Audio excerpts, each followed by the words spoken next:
Siân Phillips is not just one of the greatest Welsh actresses, she's one of the world's great actresses. It's remarkable to think that Siân is turning 90 because physically, mentally, she's still so match fit. That's just a taste of what's to come. Pan oedd yn oedd rwy'n iddi hi, pryd a'ch chi'n mynd i'r gorau iddi hi, a dweud yn Saesneg, when I fall off my perch. To be honest, the thought of looking back at a whole life fills me with dread. It's been eventful, to say the least. Peter O'Toole and Siân Phillips were the great, glamorous, sophisticated, adventurous couple of their time. I was very much in love with him, and he was with me. But there were very, very horrible times. Because she was married to a superstar, it made her climb that much harder. Ralph, oh my dear, you put your finger on it. One of the incredible things about her career is this ability to reinvent herself. It's breathtaking.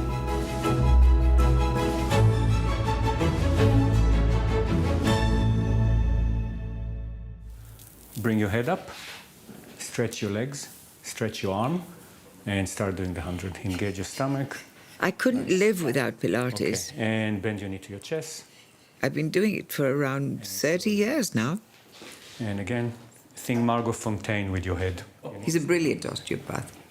All the actors in the West End go to him when they're in trouble because he has a reputation for being able to get you back on stage safely, quickly. And he's quite brilliant at his job. Can we have a smile? She's very dedicated to her exercises, and she loves walking. She will walk everywhere. Beautiful. She doesn't definitely act her age. She is not considering her age as an issue. She's just doing what she needs to do. How's your left hip at the moment? Fine, fine. Do you need to see an osteopath? People tend to talk about actors sometimes as athletes, doing 8 performances a week. The race course that you have to deal with as an actor is sort of like a steeplechase. Her body is still not just working, but really well-oiled. Perfect. Quite honestly, I don't think I look amazing at all. I very rarely look in the mirror. A little maybe in the morning when I'm doing my face. I do it out of habit. I just do it because that's what you do when you go out to face the world. I don't do it to make myself look younger or prettier. Now she's in her 90s and I've just turned 60, so we're 30 years apart. So we share those milestones together. I celebrate the milestones, she ignores them completely. I don't know what 90 is supposed to feel like. I never did celebrate my birthday before. I had a birthday when I was 13, and I thought, well, this is silly. So I never had one again. There's something about, you are what you practice. Every day you get up, you are what you do, and you are what you think. Her mindset has built her resilience over the years. And sometimes I do say to her, do you need or want to work at the moment? And that doesn't, I can tell, it doesn't compute. She is an actress to her core. From the very start, God made women different. There was one sort he made from a bristling-haired sow. She lives in a total pigsty. Everything's a mess. The thing about Siân is she has no vanity, none at all. And so she will do everything wholeheartedly. There's no, oh, I'd look better in this profile, or, what if I do this? There's none of that. And she's the most wonderful collaborator. She's a wonderful team person in a company. Of all the things I leave behind, is this loud enough? Because could you go up the back? Because this is a quiet bit. She's just very, very straightforward. And of course, that is the best sort of actress to be, because we're there to fulfill the playwright's wishes. Shall we, so when I've done pairs... She will take any kind of new direction. She doesn't question them. She says, oh, well, let's try that. And who is up for anything. She's an adventurer in life, and I envy that in her. Can we rehearse that again?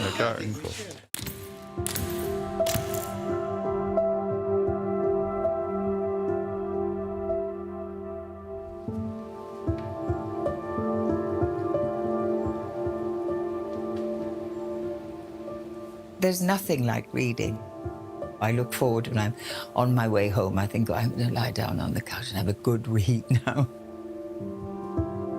When I have a new part to play, very often it needs a lot of research. And I like to do it because it fires one's imagination and it's very pleasurable. I can't imagine anything nicer. My favorite thing is a book from the time when I was a little girl. I read and read, and I lived in books, you know. You can escape into a book.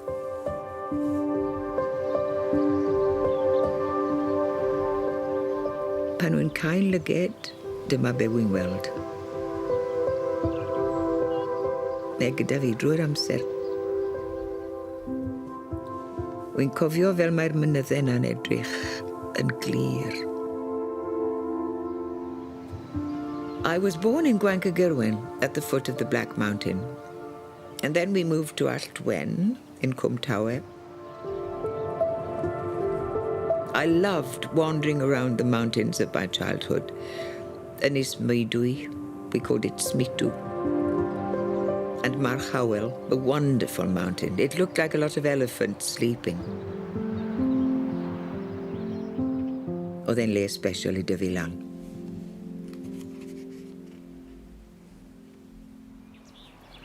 I had a wonderful, wonderful upbringing. I couldn't have had a nicer one. It was completely Welsh. There was no English at all. But we knew English from the radio, though we never used it. My mother, she'd been a teacher, and she loved teaching. My father would play music all day. He used to play Mozart, Bach, and Beethoven.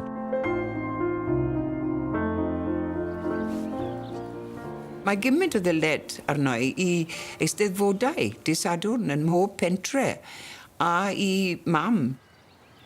Musicians, singers, actors.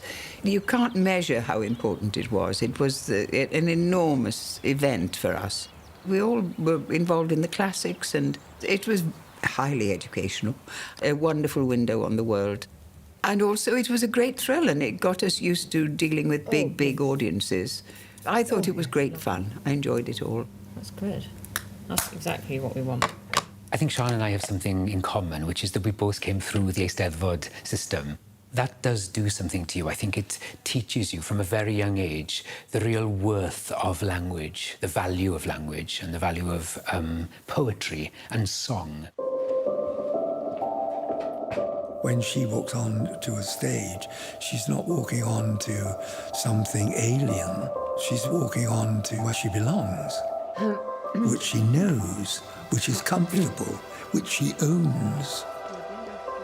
Therefore, she immediately makes the audience feel comfortable, feel safe, because she is safe and comfortable in what she's doing in that environment.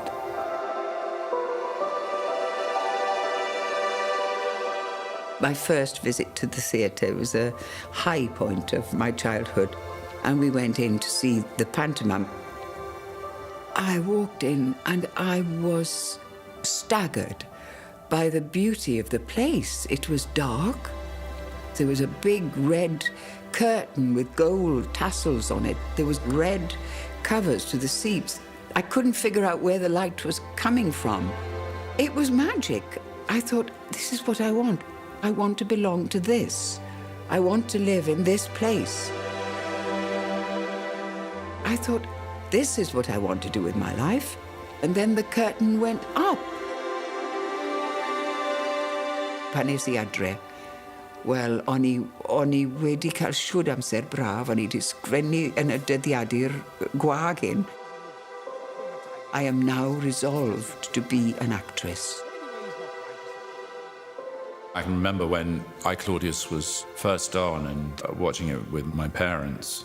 She's an amazing presence. Her extraordinary beauty, undiminished. Your eyes go to Sian. The subtlety with how she plays that evil character, and you just love it. You know, you just want her to do the next terrible thing.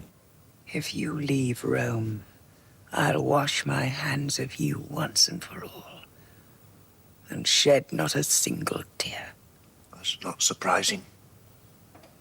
I saw you shed none for my brother.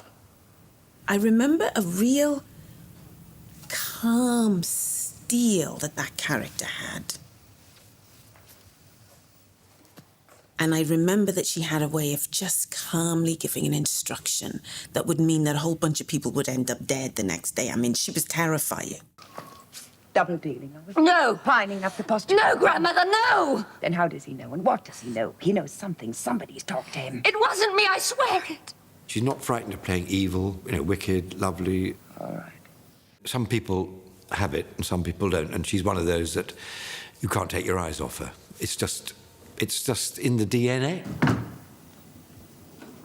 Grandmother, you sent for me. Well, I think every actor uses whatever he or she have been given naturally. But one of the main things is the voice. Do you think that I, who know everything that happens in Rome, wouldn't know what happens under my own roof? It's one of the strengths or weapons that any performer needs, and a God-given gift. And posthumous. Rough. Oh, my dear, you've put your finger on it.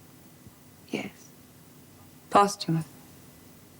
As always, we come back to posthumous. I think people started to notice Sian's extraordinary qualities as a speaker when she was about 11. She won the National Eisteddfod in 1944, doing a dialogue with her friend Mair. At that time, she had also moved to Alltwen, to Pontardawe Grammar School, where she was lucky enough to be taught by Ake Davis, and he had connections with the BBC, and because of that, she soon came to the attention of BBC producers. I worked through my teens for the BBC, and I would work with, all the luminaries of the time, the sort of very important people, like Richard Burton, Gwyn Thomas and Dylan Thomas. All those wonderful people, I looked up to them all, and I learned a huge amount from them, of course. And I just used to sit in the corner very quietly and pretend I wasn't there. But it was wonderful, absolutely marvellous. Wedyn, Hugh Griffith, actor o fri, yn awgrymu y dylia hi fynd i'r coleg actio goren yn y byd ar y pryd, sef RADA yn Llundain. Ac yn dweud, mae yna rhywbeth arbennig gan y ferch yma. Pawb o'i fflais i, ar wahân i'w mham i. Na, wyt ti'n mynd i'r coleg. Wyt ti'n mynd i gael hwnna gynta, cyn gwneud dim byd arall. A mi ath Sian i'r coleg yng Nghaerdydd i ddechrau fo hi. Well, my time at the university wasn't the happiest time of my life, but I was taken on by the BBC as a young announcer, and I did radio plays, and also, of course, endlessly toured for the drama department of the Welsh Arts Council, which was a very nice thing to do. I remember meeting Siân Phillips for the first time. I was 14 years of age. I was in the town hall in Llangefni, and she was on stage acting in one of Saunders Lewis's plays, Gymerwch chi cigarettes, have a cigarette. Although I didn't know it at the time, I was looking at something really special. Critics came from London to Wales to review the play, which was extraordinary. They didn't understand a word, of course. But it seems that we did get very good notices. But I was always at my happiest working on Saunders's plays.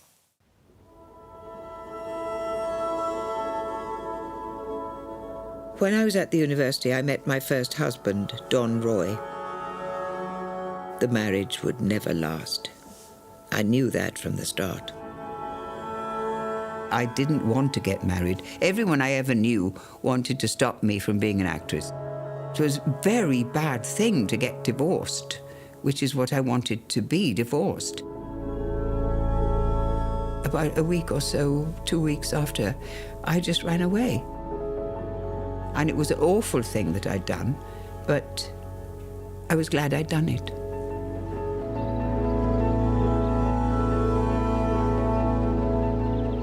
This is where everything started for me, of course. And I knew when I was very young that I would have to go away, that I'd have to leave this place.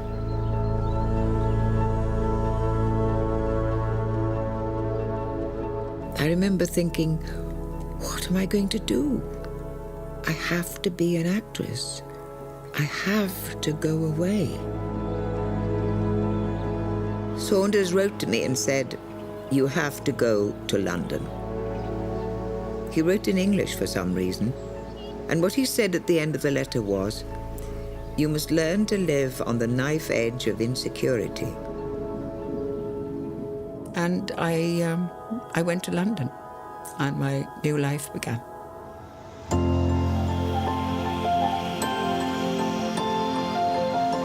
The train drew into Paddington, and as my foot hit the platform, I fell in love with London.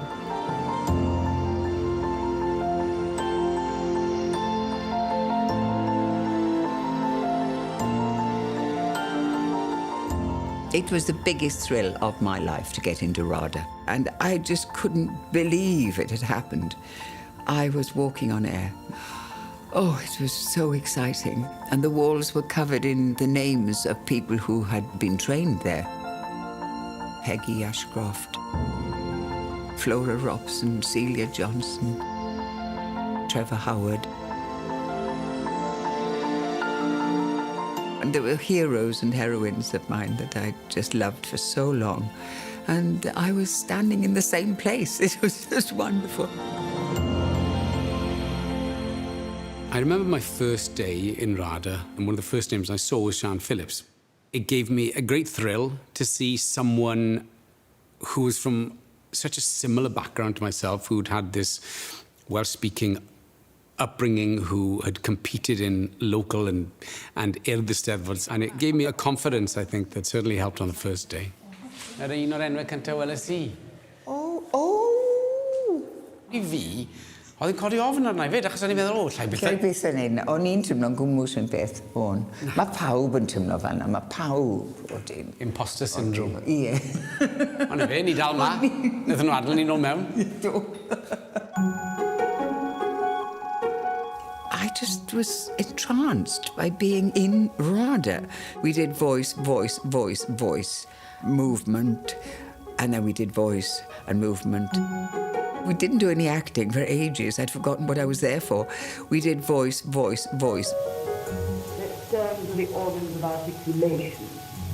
Clean-cut precision, particularly the tongue. They used to say there was a thing called the RADA voice, but there wasn't actually. It wasn't far back. I mean, I think everyone spoke English a bit like this. You know, it was a little bit like Her Majesty the Queen. Even the Queen changed her accent over the years. It started off very far back. But that wasn't it at all. It was simply to be able to speak naturally and fill a 2,000-seater without a microphone. And it's a skill that can be learned. It was very dispiriting, of course, because everything you did was wrong. You stood in the wrong way, you spoke in the wrong way. You did everything wrong. So they broke you down completely, and then they built you up again. Her generation and mine went into theatre because that was what you'd trained to do. But it was harder then. There wasn't HBO and Amazon and Netflix and all these things and openings for women directors and women cameramen and things. There was none of that. So it was a rather sort of spare world. Peter O'Toole, I first met him when I was at RADA. We'd been to lunch in Gower Street, and there were two men that my friend knew, and with another man who was Peter O'Toole. He looked like the wolf in Pinocchio, I thought. He had a kind of wolfish, very attractive leer and a smile. We chatted for a few minutes. I didn't speak very much. And I can remember walking back to RADA, I just thought, oh, well, I guess I'll marry him one day, and I forgot about it. And it was years before I met him again. A dethon ni'n ffrindiau mawr, a un noson, mae cnoc yn dod ar y ffenest. A dath e mewn trwy'r ffenest. A ethon ni allan i gael coffi. A dyna ddechrau romantis iawn. O'n i'n dwlu arno fe. Oedd e'n mor ddoniol, oedd e'n mor ddiddorol. Oedd e'n wahanol i bawb o'n i wedi cwrdd eriod. Felly o'n i'n meddwl, dyma ni, mae hwn fan i weithio mas yn grand. A'n wir ath popeth yn iawn. O'n i'n gweithio'n galed, oedd e'n gweithio'n galed. The priodoni. I was in love. And you know, on this Thursday, you're going to the opera. Yes, I know. I have to talk to her, yes. Yeah. Are you meeting her beforehand? I think I'm going to meet her in the afternoon, yes. One of the ways that she keeps young is by never stopping. If I knew what makes her so different from other 90-year-olds, I think I'd be able to make a fortune by selling it in a bottle. No, don't worry, because I'm going to text him right now. And Yeah? Yeah. Oh, all right. Okay. Jane is my right hand. I couldn't manage without her. It's the luckiest thing in the world that she ever came to work for me many, many years ago. I do help her with all of the paperwork. She has a smartphone, she has an iPad, she can do all that. But the day-to-day office work, the paying bills, the boring stuff, that's the kind of thing I do. We do the diary, of course, which is difficult because I have about 3 diaries and she's got 1 diary. I have different things in my diary, so she has to make some sense out of my diaries quite often. I'm part of a profession. You can keep going as long as everything's working. As long as nothing's dropped off and it's still there. You good? Yeah. Come in. You can speak, you can stand, you can walk, you can learn and remember lines. This is the styloglossal. Styloglossal. Make you feel smart when you say all those big words. Yeah. If you've still got all those things and your success in your career hasn't gone to your head or hasn't made you think, oh, it's easy peasy, or it's none of those things, none of the bad things of success, as long as you've avoided them. Yeah, that's also moving well. You can keep going. Perfect. Yeah. I had a wonderful contract when I came out of RADA with a multimillionaire who used to come to RADA to watch me and who decided to pay me no matter whether I worked or not because he thought I was a very interesting talent. So it was a very, very good contract. Her first big television production with her husband Peter O'Toole was Siwan by Saunders Lewis, which was broadcast on the BBC on St David's Day in 1960. In English, of course. They were an extraordinary, beautiful, glamorous couple at this point, and they were both equally brilliant in the show. And what you have to remember is that she was also around about this time expecting her first daughter, Kate. I've arranged this marriage and alliance only to return and possess you this night. You'll know that, Siwan. No, I didn't know. I didn't dare to know. I couldn't believe that you would give up your castle and build your daughter something. I would give everything I have for this one night. I felt we were on the same wavelength and we were equal. But he wanted to start a family immediately, which I was not expecting. I'd never had any intention of having children. I'd never thought about it. And there we were in this situation. My taste for you is a hot thirst that sweetens as it burns. And round about this time, he got work in The Merchant of Venice in Stratford, so they moved there as a family. And of course, really, she was supposed to stay at home at this point, looking after Kate while he was on stage. O'Toole had already established a film company with an American producer in order to control his career. But the company also wanted to control my career so that I wouldn't, quote, embarrass him in any way. I found out accidentally that he and his film company had bought me out of my contract and dissolved the whole thing. So I had no money. It was a terrible time. It was absolutely awful, the whole thing. I had no idea how to run a house. I couldn't cook. I didn't know what to do. I'd never been in that situation before. He just went to work and then went to the pub and came home, went to bed and went to work. He was not there. Kate, she was a very, very good baby. I used to have to take her to work with me, but I was playing parts that weren't as good as the parts I had been offered. I used to have to travel the baby everywhere I went because there was no one else to help or look after her. Oedd dim ffrindiau gyda fi mwyach, oedd wedi cael gwared ar yn ffrindiau I gyd. O'n I ddim yn nabod neb yn y dre. Oedd yn heili bell I ffwrdd.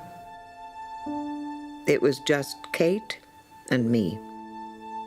It was a very dark time. Yn wir, mae yna hanes am newyddiadurwraig yn dod i'r tŷ I holi Sian a Peter O'Toole yn yr ystafell ar y pryd yn rhyw glysfeinio fel petai, ynde? Ac mae hi'n gofyn I Sian, sut ydych chi'n gallu cadw'r cydbwysedd yma rhwng bod yn fam, bod yn wraig, a hefyd wrth gwrs mae ganddoch chi yrfa ac yn syth bin. Dyma'r llais mae'n y gornel yn dweud, no, she doesn't have a career.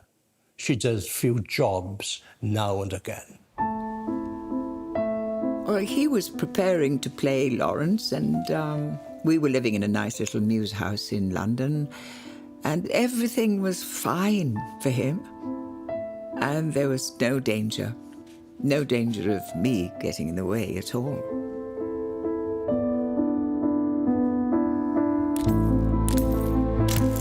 In December 1962, Lawrence of Arabia was released. There was a glitzy premiere, the world's cameras were there, the Queen was there, the other Queen, Elizabeth Taylor and Richard Burton, they were there. I think it got to about 7 Oscars. O'Toole was the big star, everybody wanted a piece of him.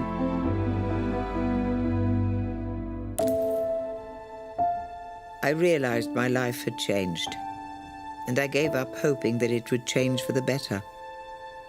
There had been a battle, and he had won, and I had lost.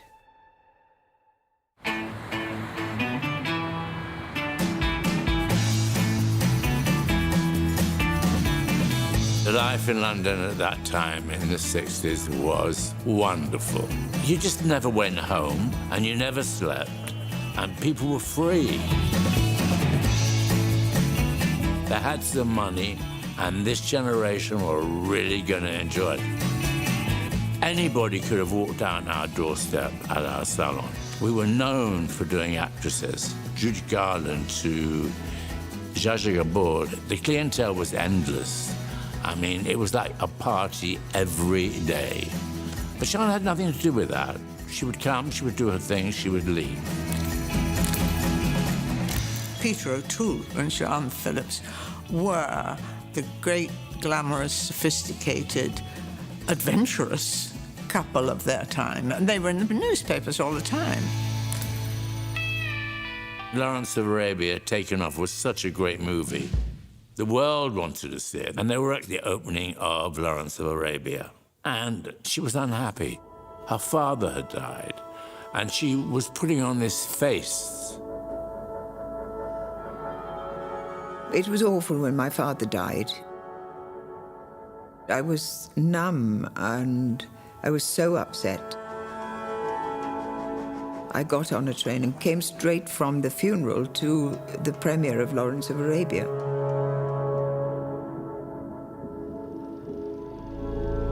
I didn't see an inch of the film. I sat there and just looked at the screen, and I don't remember anything that night. And I was numb. I was completely numb. It was a horrible, horrible, horrible time. And then my mother came to live with me, because that was, well, it was what one did in those days. And O'Toole loved her. They got on like a house on fire. By the time Pat was born, life had changed completely.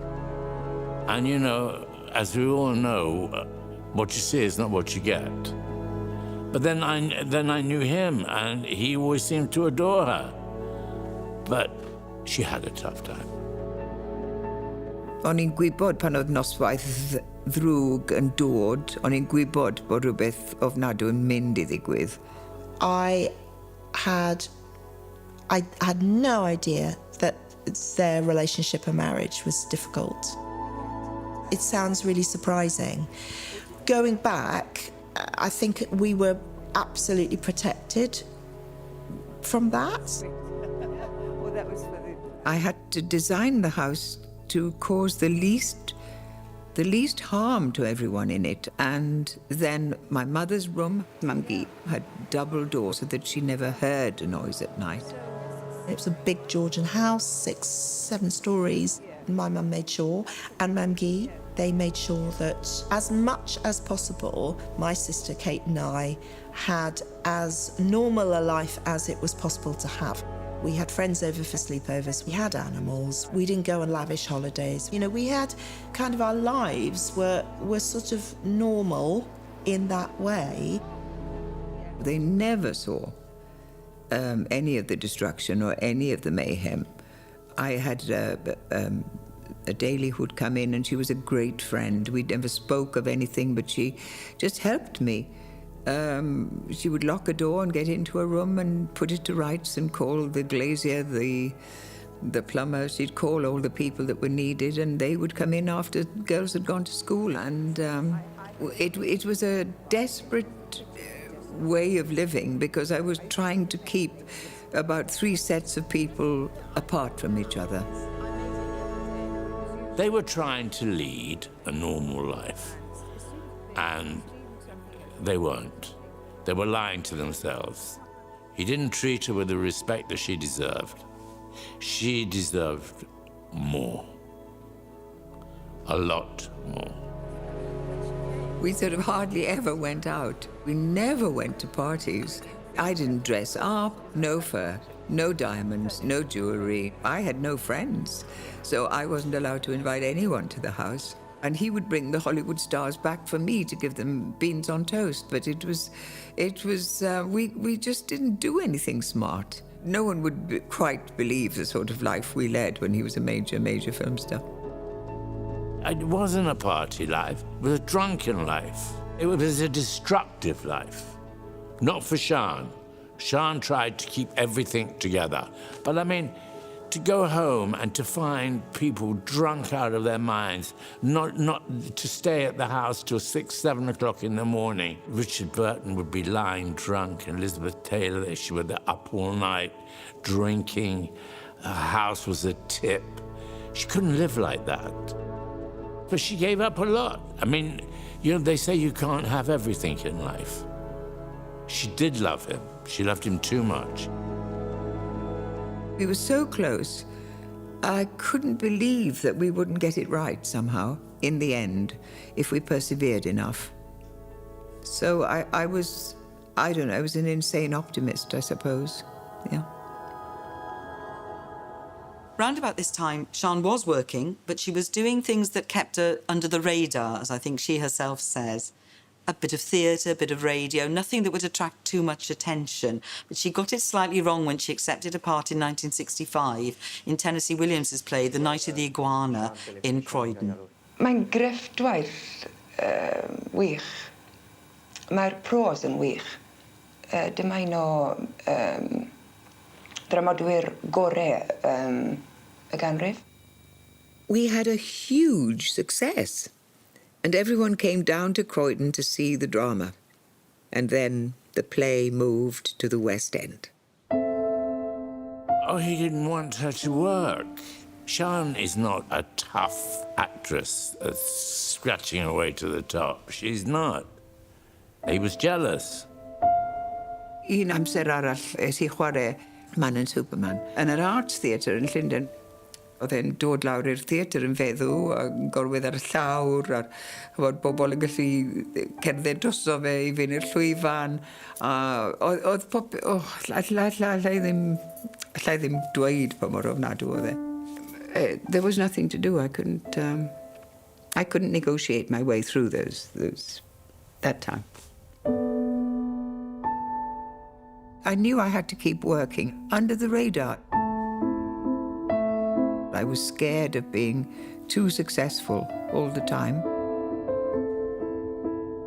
I don't know why, but he was very threatened by all that. And there was no reason for him to be, God knows, but he was insecure in that way. Dych chi wedi perfformio nawr, chi wedi perfformio yn Stratford a dych chi wedi perfformio yn y West End o'r blaen. Oes na rhyw freuddwyd fach, rhyw ddymuniad yr hoffech chi gael ar gyfer y dyfodol yn y theatr? Yn y theatr? No. No. I missed what I call the golden years, which are the years from 29 until 45. Those are the years when you really lay down the foundation of your career that establish you. I had to turn down at least 3 life-changing parts, which did change people's lives, and it would have changed whoever played them. And I just could not accept those jobs because there would be trouble. In 1969, they started filming Goodbye Mr. Chips, Herbie Ross's film. O'Toole was playing Mr. Chips, the eponymous hero. She was playing Ursula Moncrief. And it was very plain that things were not going well for them in their relationship on that set.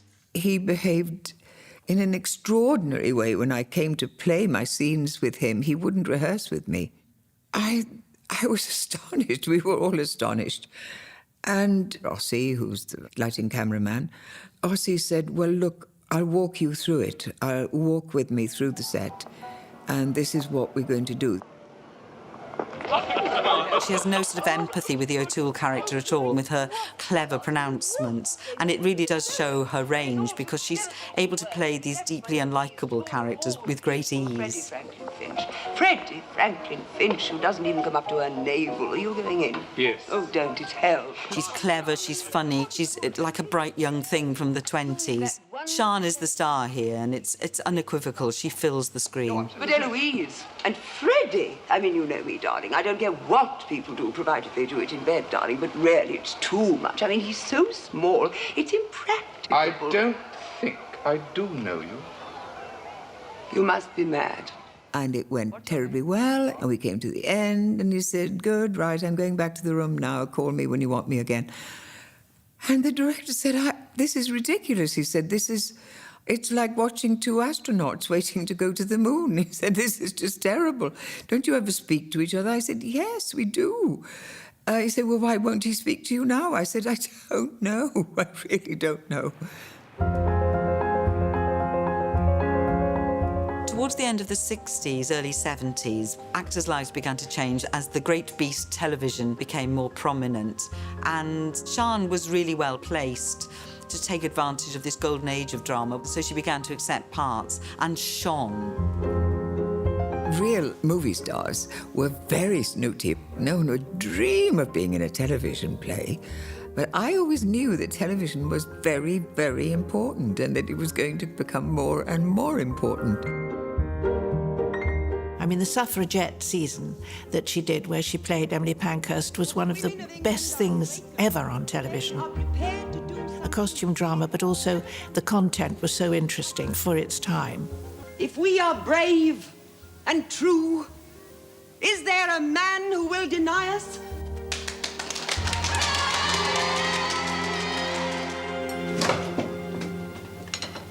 When that came to an end, I went to meet the producers of How Green Was My Valley. Oh, ma'am. Oh, just in time to eat it while it's hot. They said, you don't look anything like Mum. I said, no, I know. But I said, you know, mothers come in all shapes and sizes. They don't have to be kind of round. And the phone call came, we want to offer you the part. Now, if this is supposed to be a boarding house and I am supposed to be the one running it, then I am making the rules. And one of them is no arguing round the table. Yes, Mum. So my mother said, well, I don't know about this. I don't think this is a very good idea. You'd better be good. I said, well, I will try my best, of course, Mother. Dear Dietrich, she sometimes sounds very Welsh, and then other times she doesn't at all. So she picks it up and drops it off whenever she wants. Kind of handy, that.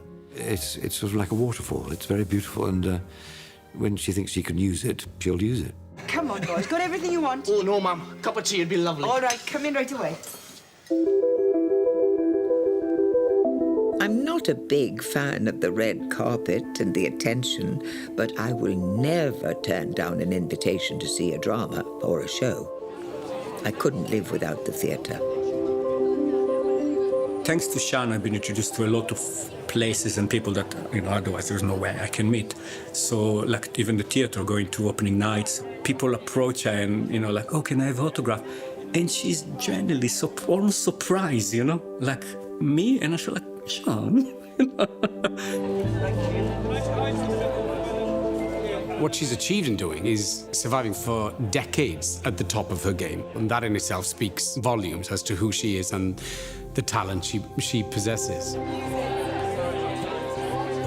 If you looked at Sian's CV, you would smile because it's bonkers. She doesn't stop. She'll always want to break new ground. She doesn't want to be a star. She definitely doesn't want attention, but she wants to hone her craft. In 1976, Sian began performing in an extraordinary new TV drama. It was a radical new way of making television, and it was shown all around the world. And it secured her place in TV history. It was extraordinary when it came out. It was so different. It was very daring. It had been wonderfully researched, and it was about power. Opening reviews were, you know, not that good. But by the end, we were all fated actors. Good night, Grandmother. That's my foot you're treading on. Sorry. Claudius, do come on. And the winner is Siân Phillips for I'm Claudius and How Green Was My Grass.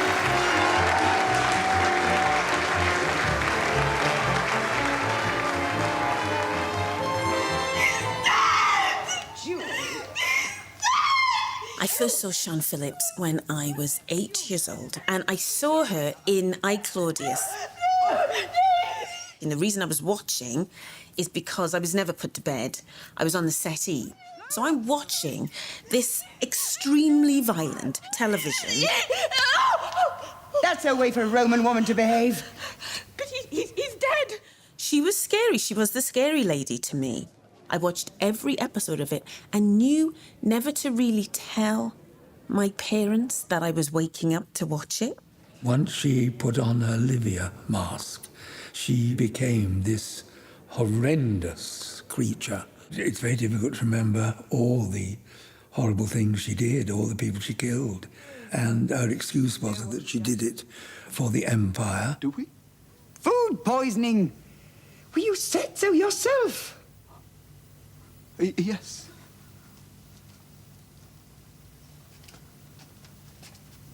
But I couldn't swear to it. No.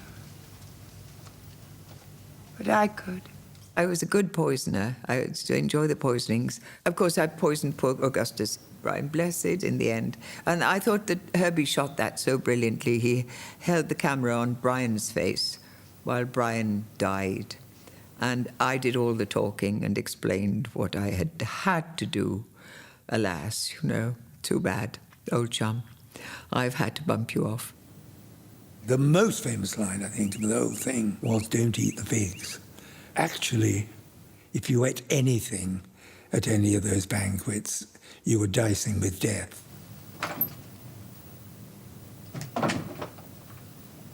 By the way, don't touch the figs.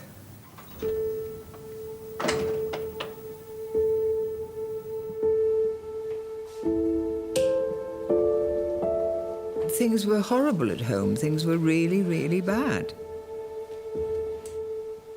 I decided that we had come to the end, actually. And he said, all right, you have 4 hours to leave the house. Take 2 suitcases. I think the moment when I knew, when they sat down and told us that they were separating and Mum had to leave, I had not a clue. Absolutely no idea before that was happening. So that was really, really, I mean, it was really shocking. He made me explain to the family. He wrote a thing out that I had to learn, that I was very exhausted and very tired and I was going to have to go away from my nerves. So I did all that, numb with shock, and my mother was there as well. And I went out and got a taxi and went down to my hairdresser's house. It was the only place I could think of. Well, the only friend I had, actually. She arrived at the front door. I had the shock of my life. I wanted to tell her just to bugger off and go home. I mean, as a mother myself, I can't imagine making the decision to leave my children because I felt that was the best decision, that was the best thing for them. I can't compute that as a mother. But she had to make that decision, and she had to make it for herself, and she had to make it because the position was impossible for her. She left the house with nothing, absolutely nothing. And I went round to Peter. I mean, I was brave because he could have got me by the scruff of my hair. And I said to him, please, you don't know what you're doing. And he wanted to go back. I think he really did want to go back. And Siân wouldn't have it.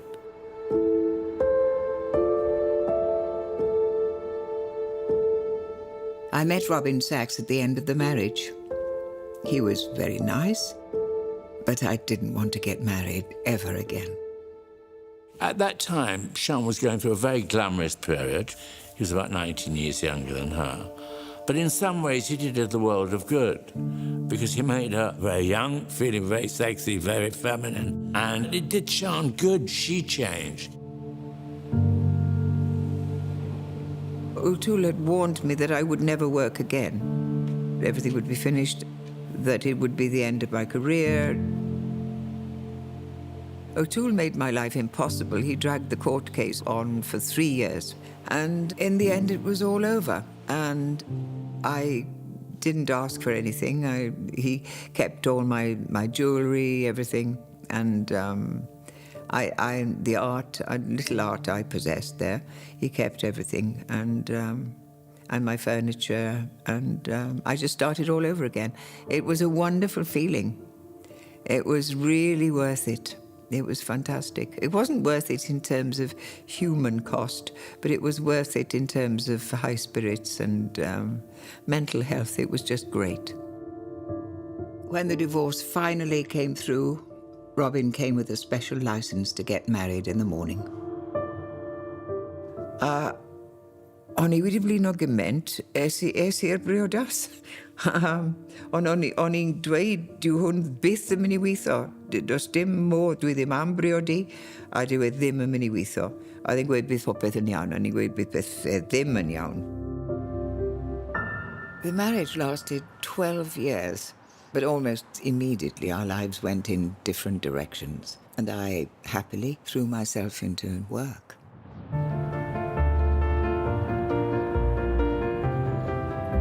I just didn't have any time off at all. I just loved it. I enjoyed working all the hours God sent. She was free. She could have who she wanted for dinner. She had all her friends around her. She came to life. Around 1980, she began to reinvent herself. She was in her late 40s, and she took on a completely new challenge as a West End singer in Rodgers and Hart's musical Pal Joey. I knew the show backwards, but I didn't sing and I didn't dance. And I said, well, no, let me talk to the MD, because if he says I can't sing it, then I won't do it. And he said, well, if you start having lessons now, in 6 weeks' time, you would be able to get on. So I said, well, okay. And the dancing, well, it's the same thing. If you start practicing now, you'll be all right. I'd never heard her sing. So I was thinking, she's doing a musical. Men are not a new sensation. Oedd yn ffrindiau I gyd yn gweud, are you sure you're doing the right thing? My mother said, are you mad? You know, you can't do this. And I said, well, I'm doing it. So off we went. I'm wild again, beguiled again, a simpering, whimpering child again, bewitched. To my stunned amazement, I sang my first song and I stopped the show. I didn't even know what stopping the show meant. I stood there, and the applause went on and on and on and on, and so I sang it again and got off, and we went on with the show. Bewitched, bothered and bewildered. Well, at the end, we got wonderful notices, and we ran for a year. It was like magic. It was my favourite job almost. It was such a joy to do.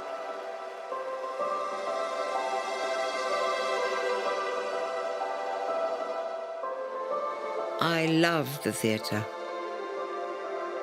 It's like being at home. There's a whole ritual about dressing rooms. And I think my mother does a really good dressing room. There's a sort of smell, and the cards and the makeup. That I do remember, particularly hers.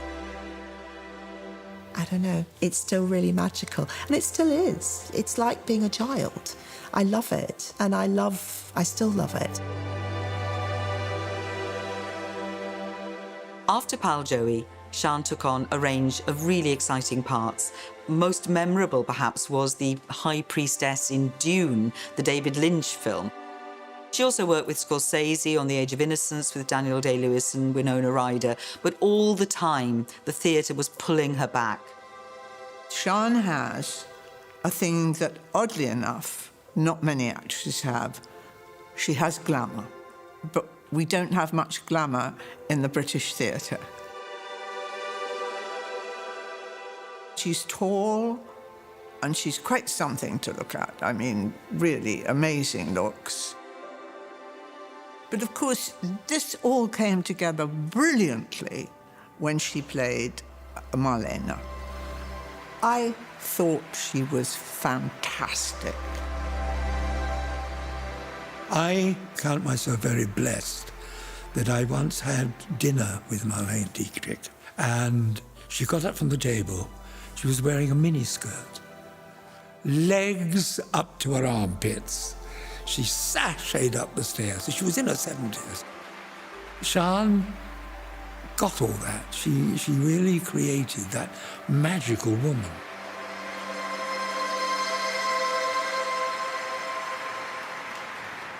Falling in love again, never wanted to.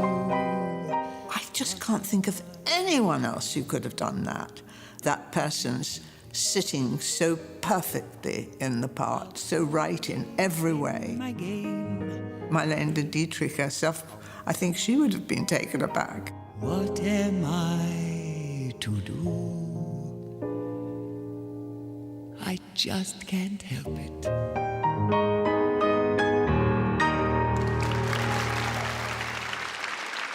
We toured it, we played it all over the world. The whole thing in the end took 4 years out of my life, I think, and it was extraordinary. Dwi ddim yn teimlo'n sentimental o gwbl am... Na, dwi ddim. Na. Na, dwi byth yn... Mae llawer o bethau... Mae'r lluniau yn hapus iawn, oedd bethau neis yn digwydd, ond...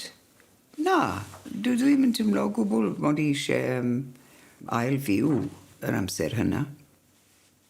I think at every turn, it seems like she's challenging herself. And I think that always brings such excitement and exuberance to the individual. And she seemingly still has no intention of slowing down or stopping. So it's breathtaking.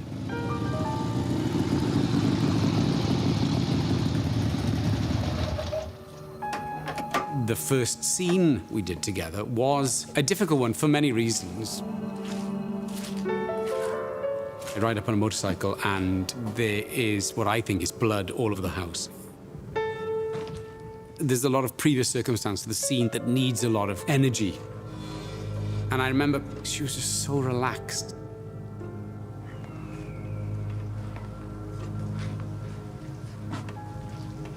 Mam?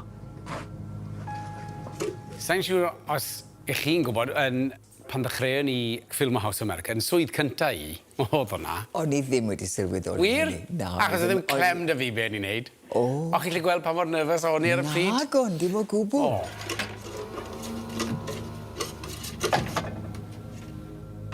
I've run out of paint. Is it too late to get more tonight? There's an incredible mischief in her eyes and a playfulness in the way she acts, especially when the scene calls for it, that unlocked something in me that I was grateful to her in a way. She's incredible like that. I heard you calling your father a bastard. I think I haven't got years. Yeah. On the side of your head by the looks of it. Don't laugh at your mother. I'm not laughing at you. Sometimes there's a tendency in the younger generation to kind of tire or, to just want an early tea break, but not Siân. And you can see in their eyes that they pay a kind of tacit tribute to her. Not that she would ever ask for it or want it, in fact, because, as we know, she's so humble, but it's there. I'd like to have her energy, her enthusiasm for life and her optimism, because I've never met anyone quite like her. I think... Oh, yes, it looks great. Yeah, fantastic. I mean, you have got to take your hat off to this woman.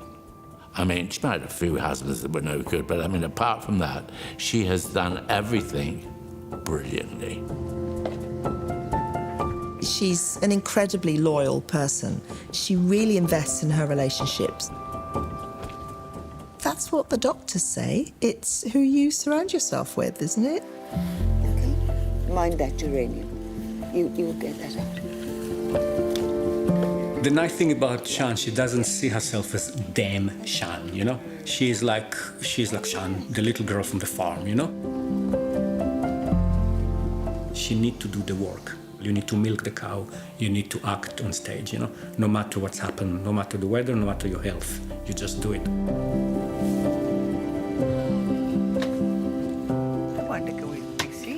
Behind a lot of huge, glamorous success stories is a hard worker. Siân Phillips, the actress, was made in Wales. When I close my eyes, this is what I see. It's with me all the time.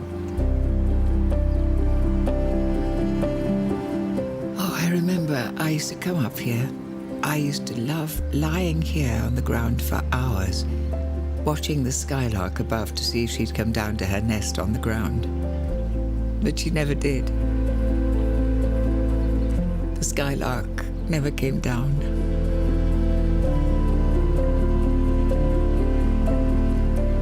The word hiraeth comes to mind.